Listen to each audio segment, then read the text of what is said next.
Hello दोस्तों, स्वागत है आपका आज की हमारी नई वीडियो में। आज हम इस वीडियो में बात करने वाले हैं तात्या टोपे के जीवन को लेकर। उनके जीवन से जुड़े कुछ ऐसे पहलुओं के बारे में बात करेंगे जो शायद आप ना जानते हो। बताना चाहूँगा, तात्या टोपे भारत के एक महान स्वतंत्रता सेनानी के तौर पर जाने जाते हैं, जिन्होंने भारत माता को आज़ाद करवाने के लिए ब्रिटिश शासन के खिलाफ अपनी आवाज उठाई थी। भारत के प्रथम स्वतंत्रता संग्राम में इनकी अहम भूमिका रही थी और इन्होंने उस दौरान ब्रिटिश शासन की नींव को हिलाकर रख दिया था।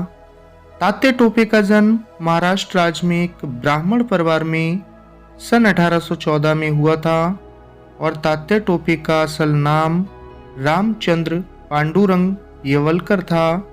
इनको बचपन में लोग प्यार से तात्या बुलाते थे और यहीं से इनका नाम तात्या के रूप में प्रसिद्ध हो गया। इनके पिता का नाम पांडुरंग पंत था और इनकी मां का नाम रुक्माबाई था। इनके पिता महान राजा पेशवा बाजीराव द्वितीय के यहाँ काम किया करते थे और इनके बेहद ही खास थे। कुछ परिस्थितियां ऐसी आई थीं जो इनको अपना घर भी छोड़ना पड़ गया था। पेशवा बाजीराव द्वितीय और अंग्रेजों के बीच हुए एक युद्ध में पेशवा बाजीराव द्वितीय की हार हो गई थी, जिसके बाद इनके राज्य पर अंग्रेजों ने अपना कब्जा कर लिया था। वहीं अंग्रेजों के कब्जा किए जाने के बाद इस जगह पर रहने वाले लोगों ने यहाँ से पलायन करना शुरू कर दिया। जिस समय तात्या टोपे के पिता ने इस जगह से पलायन किया था, उस समय तात्या टोपे की आयु मात्र 3 साल की थी। महाराष्ट्र को छोड़कर तात्या टोपे अपने परिवार के साथ उत्तर प्रदेश के कानपुर के पास बिठूर में जाकर रहने लगे। तात्या टोपे अपने मित्रों झांसी की रानी लक्ष्मीबाई, नाना साहब, पेशवा और साहब के साथ युद्ध अभ्यास किया करते थे। युद्ध अभ्यास करने के साथ ही इन्होंने नाना साहब के साथ रहकर अपनी शिक्षा भी ग्रहण की। नाना साहब और तात्या टोपे की दोस्ती काफ़ी गहरी थी और आगे जाकर तात्या टोपे ने नाना साहब के बेहद ही करीबी बन गए थे और इन दोनों ने मिलकर अंग्रेजों के विरुद्ध लगातार विद्रोह किया था। वहीं बात करना चाहूँगा 1857 की क्रांति में तात्या टोपे की क्या भूमिका थी। नाना साहब के पिता बाजीराव पेशवा से अंग्रेजों ने उनका राज्य छीन लिया था, जिसके कारण नाना साहब और तात्या टोपे के मन में अंग्रेजों के प्रति नफरत पैदा हो गई थी। बड़े होकर इन दोनों ने अंग्रेजी हुकूमत के खिलाफ आवाज उठाई और अंग्रेजों के खिलाफ विद्रोह शुरू कर दिया। इस विद्रोह में रानी लक्ष्मीबाई ने भी इनका साथ दिया था और इन्होंने तैयार की अपनी सेना। 1857 में अंग्रेजों के खिलाफ सैन्य विद्रोह शुरू हुआ और इस विद्रोह का फायदा उठाते हुए नाना साहब ने अपनी एक सेना तैयार की और तात्या टोपे ने नाना साहब की मदद की थी। नाना साहब ने तात्या टोपे को अपनी सेना का सेनापति भी नियुक्त किया। कानपुर में अंग्रेजों के साथ हुए युद्ध में नाना साहब को हार मिली और उन्हें कानपुर छोड़कर जाना पड़ा। कानपुर को छोड़कर नाना साहब अपने परिवार के साथ नेपाल चले गए। वहीं तात्या टोपे भारत में ही रहे, अपनी लड़ाई को जारी रखा। लक्ष्मीबाई के साथ मिलकर किया अंग्रेजों का सामना। तात्या टोपे ने रानी लक्ष्मीबाई के साथ मिलकर अंग्रेजों के खिलाफ युद्ध को जारी रखा। सन 1857 में अंग्रेजों ने झांसी पर हमला कर दिया और झांसी के महल को चारों ओर से घेर लिया।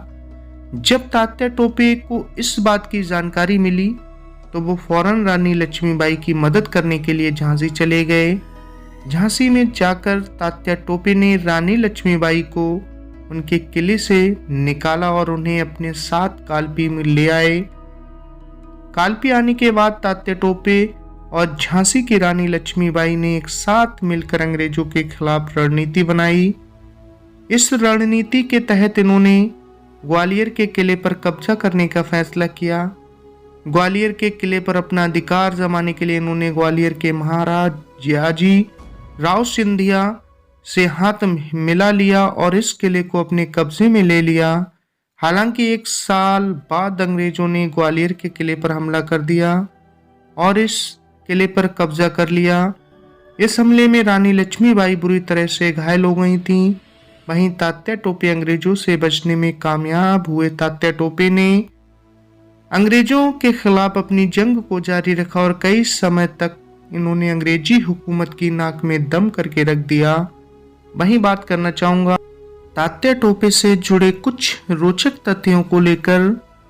तात्या टोपे ने अंग्रेजों के खिलाफ करीब 150 युद्ध लड़े थे। कहा जाता है कि इनकी वजह से 10,000 सैनिक मारे गए थे। मध्य प्रदेश में तात्या मेमोरियल पार्क भी बना हुआ है। वहीं बताना चाहूंगा इनकी मृत्यु के बारे में कि तात्या टोपे की मृत्यु कैसे हुई, इसके बारे में कई मतभेद हैं। कुछ इतिहासकारों का मानना है कि नरवर के शासक मानसिंह जी ने तात्या टोपे के साथ धोखा किया था और जब ये जंगल में आराम कर रहे थे तब इस बात की जानकारी मानसिंह ने अंग्रेजों को दे दी, जिसके बाद तात्या टोपे को पकड़ लिया गया था। पकड़ने के बाद इनके खिलाफ केस चलाया गया और इन्हें फांसी की सजा दी गई। 18 अप्रैल सन 1859 में तात्या टोपे को फांसी दी गई। तो दोस्तों, कैसी लगी आपको मेरे द्वारा दी गई जानकारी तात्या टोपे के जीवन से संबंधित? अगर आपको स्टोरी पसंद आए तो कमेंट्स बॉक्स में अपनी राय जरूर साझा करें और इसी तरह एक से एक बेहतर कवियों के बारे में, इतिहास के बारे में जानने के लिए, राजा महाराजाओं की हिस्ट्री जानने के लिए हमारे चैनल को सब्सक्राइब कर दें। मिलते हैं फिर नेक्स्ट वीडियो में नेक्स्ट स्टोरी के साथ। आपने अपना कीमती वक्त दिया, तब तक के लिए धन्यवाद।